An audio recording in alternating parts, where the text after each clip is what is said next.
Today's earthquake. The number of people killed in towns near the epicenter has climbed to at least 250. The shallow 6.2 magnitude earthquake was centered between two small towns, Amatrice and Pescara del Tronto. One of the worst hit places was Amatrice. Our correspondent James Reynolds is there and he sent this report. Look at the town of Amatrice and see if you can find anywhere that hasn't been hit. The quake damaged or destroyed much of its historic centre, and it's still a dangerous place.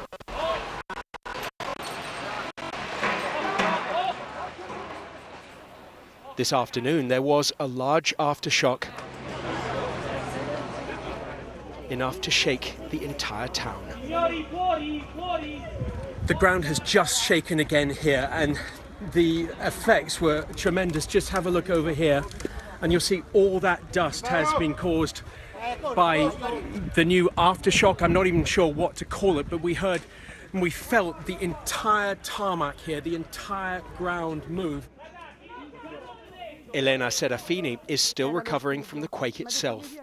She and her family were sleeping at home when they felt the ground move.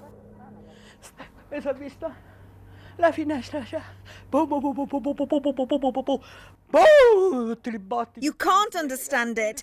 It's as if you see the face of death. There was no electricity. A disaster. We didn't know how to get out. One girl underneath this rubble knows what that was like. For 15 hours, 10-year-old Julia was trapped. Rescuers found her legs first, and they pulled her out to cheers. This is what rescuers have to deal with in the town of Pescara del Tronto. In the summer, this area is full of foreign tourists, making it much harder to track who's survived and who's missing. In Amatrice, we watched rescuers search the remains of this house. 2 hours later, they brought out a body. Family members stood nearby. This is what the loss of hope looks like. Relief workers, clearly exhausted, say it's hard to stay optimistic. It's so difficult, Domenico Cenfi told me. There's a lot of dust. The sniffer dogs aren't finding anything. Some survivors have been given a new temporary home in the park. The youngest may have no idea what they've all just lived through. James Reynolds, BBC News, Amatrice. Tragic scenes there. Our correspondent Jenny Hill is in the tiny village of Casale, next near Amatrice. Well, this is the tiny historic hamlet of Casale. It's one of dozens dotted around the countryside here. Tiny, very old places, very idyllic places. There were 20 houses here. There are just 3 left standing. Look at Casale now. Rescue teams who've been working here throughout the day, overnight, tell us that 15 people lost their lives in the earthquake. They were here in the darkness, pulling bodies from the wreckage of these homes. In fact, the last of those bodies has only just been loaded onto a trolley and taken away. It's extraordinarily distressing work for the rescue workers. It's also very dangerous. The ground here keeps shaking. It's not long since there was a violent aftershock which went on for really several seconds, knocking people off their feet. It's unnerving if you just experience it, but imagine being amongst these partially collapsed, unstable buildings when it happens. It's a very difficult job for the rescuers, and this region faces a very difficult time because their ordeal isn't, of course, yet over. The search for survivors goes on. They're still dealing with these terrible aftershocks, and at some point, of course, they're going to have to clean up and start thinking about rebuilding.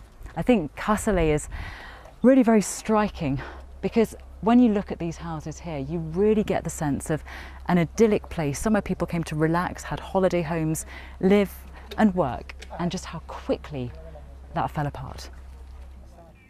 Jenny Hill in Casale there. Well, Turkey has sent more tanks into Syria today as part of its offensive against so-called Islamic State. It's Turkey's biggest intervention in Syria's 5-year war, and with the help of Syrian rebels, has focused so far on the former IS stronghold of Jarablus. Today, the BBC obtained dramatic pictures of the assault. From the border, our Turkey correspondent Mark Lowen sent this report. savouring the liberation from jihadists. The heroes are inside Jarablus, says a rebel soldier. Exclusive pictures showing Syrian fighters entering a stronghold of so-called Islamic State. The onslaught had been swift. The town fell within hours. The offensive began yesterday morning, Syrian rebels backed by Turkey preparing for battle. The aim to push IS out of the key border town that it had controlled for 3 years. But Turkey had another target too, its commander telling fighters Kurdish separatists have emptied Arab towns and raped our sisters and mothers. Pushing back the Kurds was a Turkish priority in the offensive. Turkish tanks launched the operation, firing first from Turkey before crossing over the border. That paved the way for a ground offensive by hundreds of rebel soldiers, meeting limited resistance. Villages along the way were barren, emptied by IS. We'll never know what happened to the residents. Here, a fighter orders buildings and cars searched for fear of explosives. And then they reached it, a triumphant entrance into Jarablus. The infamous Islamic State Black once marked their vicious rule, but they seem to have withdrawn even before the assault.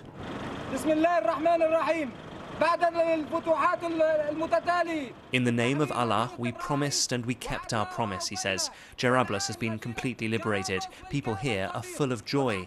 But which people? The town looks deserted. And so IS has been cleared with a warning to the Kurds not to fill it. Victory is sweet, but fierce battles lie ahead. Mark Lowen, BBC News, Gaziantep.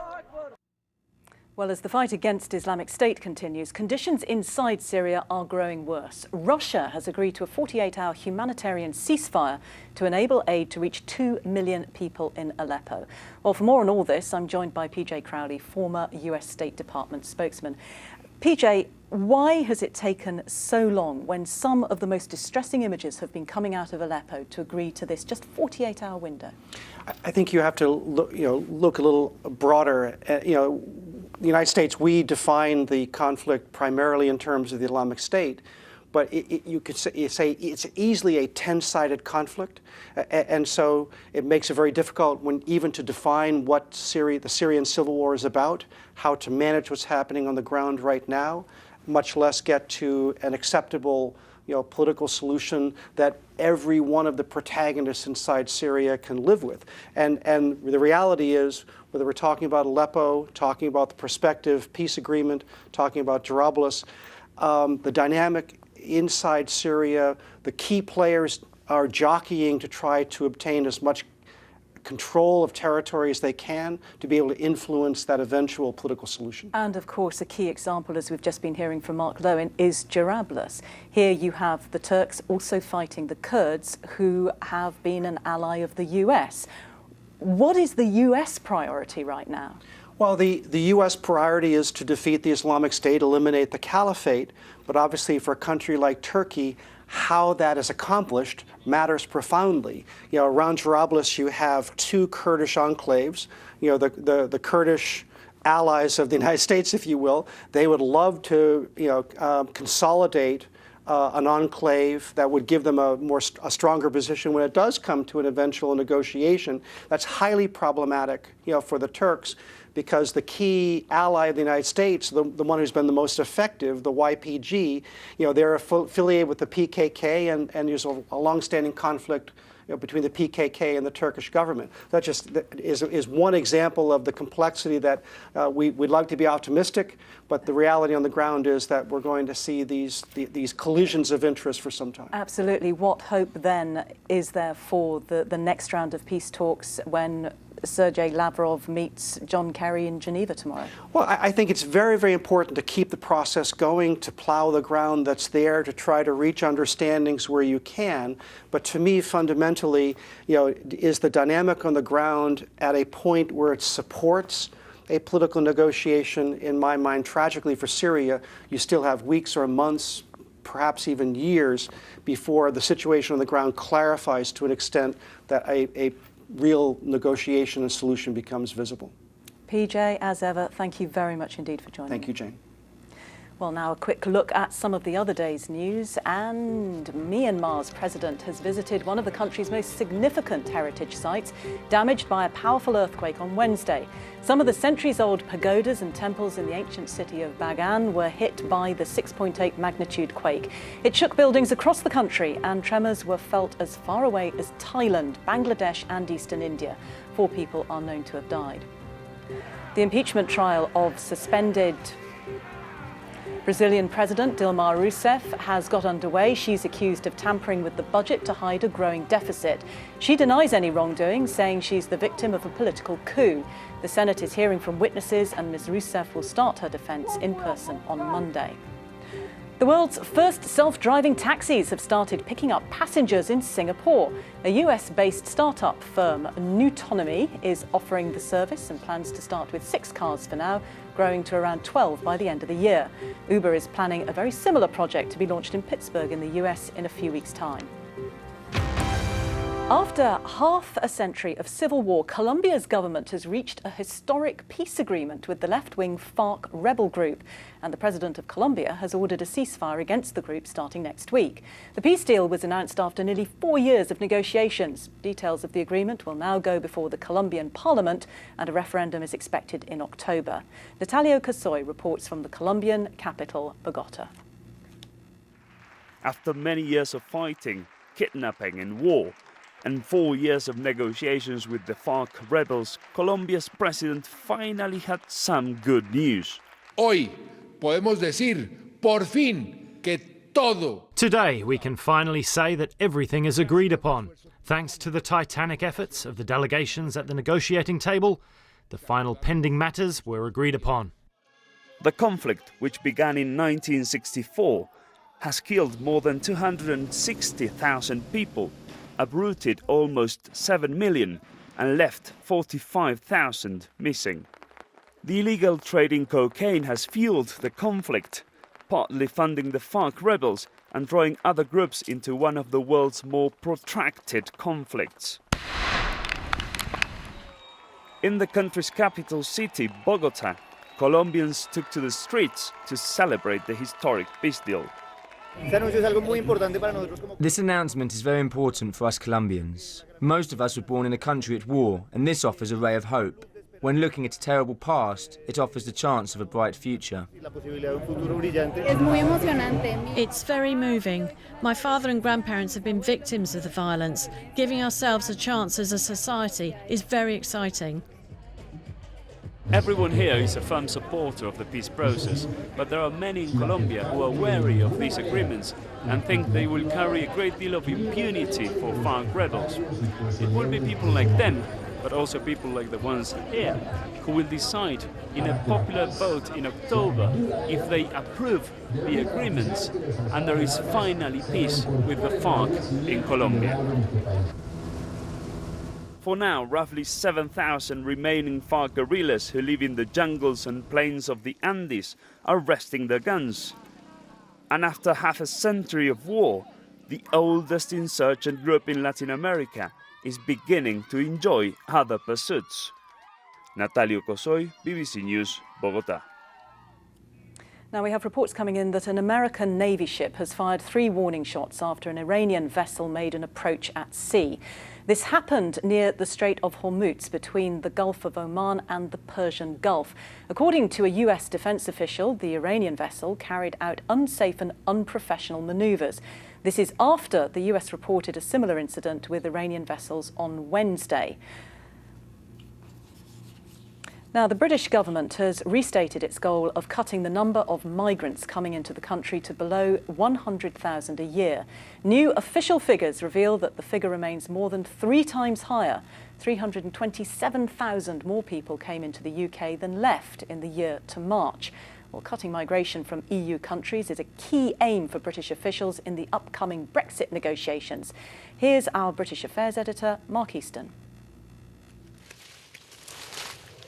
On a farm in Kent, Bulgarians and Romanians help produce strawberries for the high street supermarkets, evidence of how EU migration has grown to support substantial parts of the UK economy. The government interprets the Brexit vote as a clear mandate to reduce net migration down to the tens of thousands, but as yet there's no clear strategy as to how they'll achieve it, and that worries this farmer. I'm very concerned that we might not have sufficient labour post-Brexit, and I'd like the government to fully engage with agriculture and horticulture to get a visa-restricted work scheme in place so we have enough people to harvest our crops. There have been suggestions that Britain might expand its seasonal agricultural workers scheme for low-skilled EU migrants, an idea that would prevent people like Cesar from staying on after the harvest is safely gathered in. My plan now is to carry on in the winter, and after that I will see how it will be. It's not just agriculture, of course. If Theresa May is serious about reducing net migration by 2/3, Britain is going to have to adapt to potential labour shortages in the hospitality sector, in the care sector, in construction, and of course in the NHS too. A report today calculates that 5% of all health service staff in England are EU migrants, 1 in 10 doctors, warning that the NHS could face collapse unless a way is found to retain European staff. But the government is suggesting a shift away from our addiction to cheap foreign labour. It's not just doctors and professionals. A lot of the sort of jobs that we need in the economy, we don't have the skills. I think the challenge for us is through the apprenticeship programme, through the training programmes that we've got in train to make sure that British people can take up those jobs. This part of Kent voted overwhelmingly for Brexit. So what do the people of Rochester think UK immigration policy should look like now? I think they should all go back to where they belong, really, because our country's ruined now, isn't it? There's no houses for us, there's no jobs. I'd like them to do what we've voted for, really, which is to make it much lower, much fairer. A points-based system would be excellent. The people that come over that work in the nursing homes, that work in the health sector, that do jobs that we don't want to do, i.e. cleaning, or whatever it may be. We should let those ones in. Absolutely. I think we should let in the majority of them. The Brexit vote didn't resolve the immigration debate. If anything, it's prompted new and vital arguments. Mark Easton, BBC News, Kent. Well, now to politics here in the United States, and the Republican presidential nominee Donald Trump is making a push to appeal to minority voters. Earlier today, he held a roundtable event at his New York offices with Black and Latino leaders.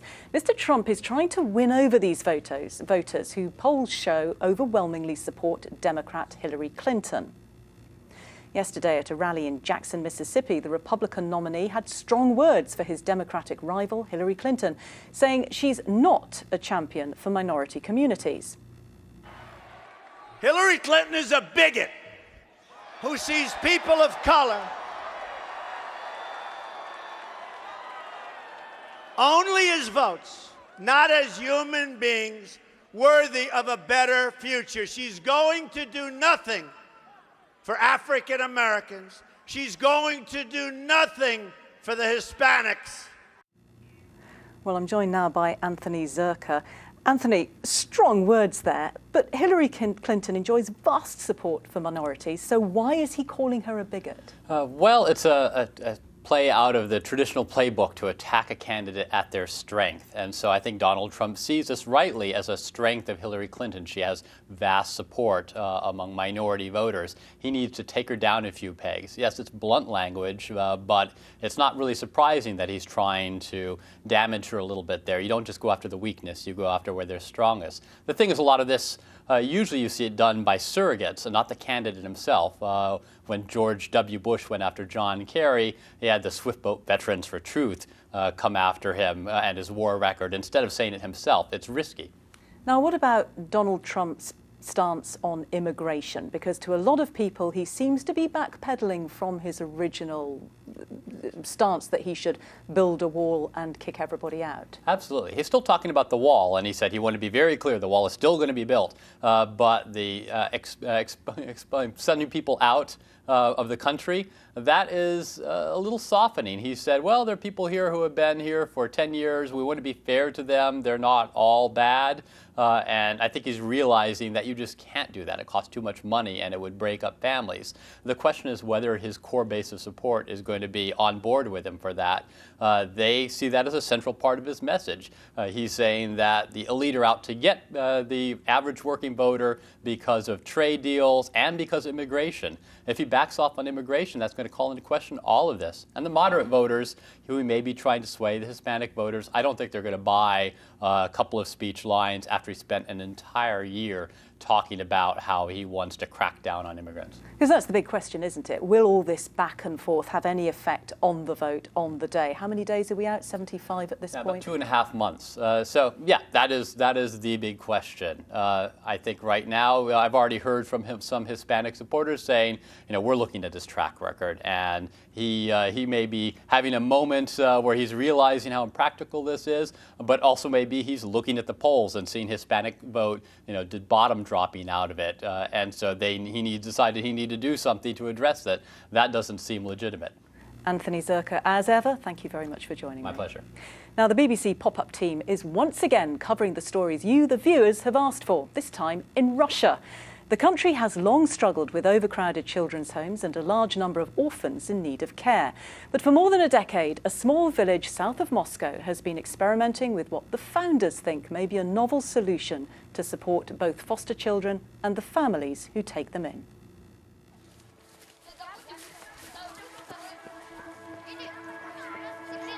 Я жила в городе, а потом просто так получилось, что у моих родителей не было возможности, чтобы я жила с ними. Первый раз, когда я приехала, для меня открылся вид красивых домов, и было очень неожиданно попасть в сказку.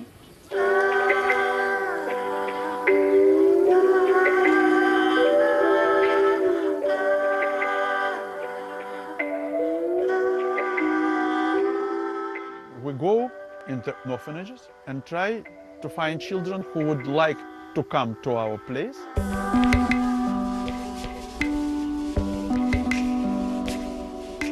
There is 4 foster families here with from 5 to 3 children in every family, foster children, plus their own children. One house for one family.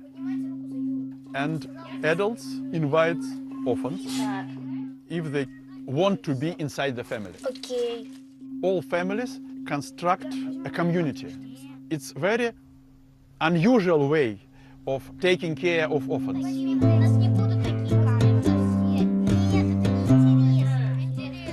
Дело в том, что любой ребенок-сирота, он перенес травму. Травму потери родителей. И это очень большой отпечаток откладывает на личности.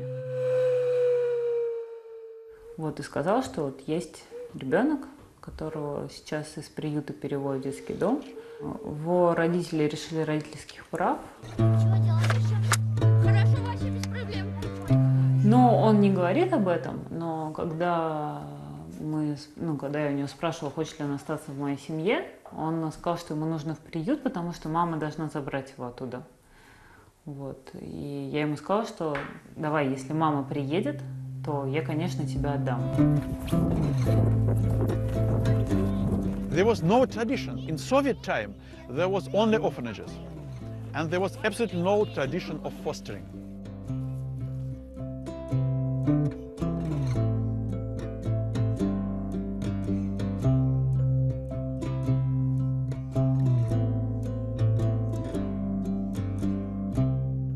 Something is changing in the brains of people. They begin to think about children.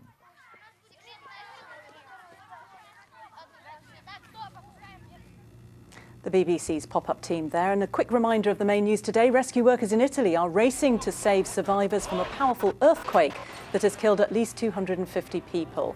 Dozens are believed to still be trapped as strong aftershocks hinder recovery efforts. And that's it from me, Jane O'Brien. Thanks for watching.